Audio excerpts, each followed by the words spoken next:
बातमी महाविकास आघाडीच्या गोटातून मुंबईतील जागा वाटपावरून काँग्रेस आणि ठाकरेंची शिवसेना यांच्यामध्ये वादाची ठिणगी पडण्याची शक्यता आहे।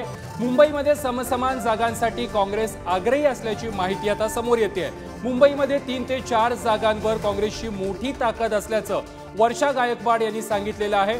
तर दुसरीकडे दक्षिण मुंबई, दक्षिण मध्य मुंबई, ईशान्य मुंबई आणि उत्तर पश्चिम मुंबईसाठी ठाकरेंची शिवसेना आग्रही आहे। मुंबईतील या 4 मतदारसंघात ठाकरेंच्या सेनेची आधीपासूनच चाचपणी सुरू असल्याची माहिती देखील मिळालेली आहे। या संदर्भात अधिक माहिती देत आहेत आमचे प्रतिनिधी ओमकार वाबळे। ओमकार, मुंबईमध्ये काँग्रेस आणि ठाकरेंची शिवसेना यांच्यामध्ये जागा वाटपावरून रस्सीखेच पाहायला मिळते। काँग्रेसने आता समसमान जागांसाठी आग्रह धरलेला आहे।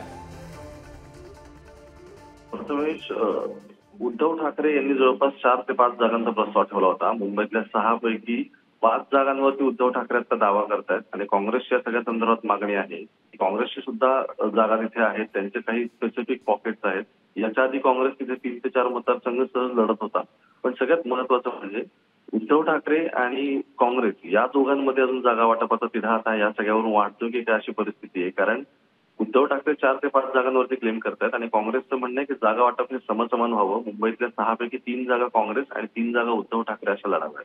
ईशान्य मुंबईचं यातलं गणित असं आहे की ईशान्य मुंबईमध्ये याच्या आधी संजय दिना पाटील राष्ट्रवादीचे खासदार होते। त्या ठिकाणी सुद्धा राष्ट्रवादी इच्छुक आहे की ईशान्य मुंबई हा मतदारसंघ त्यांना मिळावा। असं झालं तर मग या 5 जागांमध्ये 2 पक्षांना वाटप करून घ्यावं लागेल आणि 1 जागा तिथे राष्ट्रवादी म्हणजे शरद पवारांच्या गटासाठी सोडावी लागेल। त्यामुळे हे समीकरण नक्की कसं बसणार आहे पाहणं महत्त्वाचं आहे।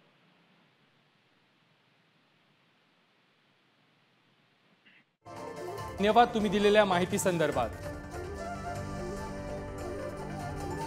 आणि मला आनंद आहे की आज जवळपास 350 पेक्षा जास्त लोक ह्या मीटिंगला उपस्थित राहिले। लोकांनी एकमुखाने सांगितलं की आम्ही काँग्रेस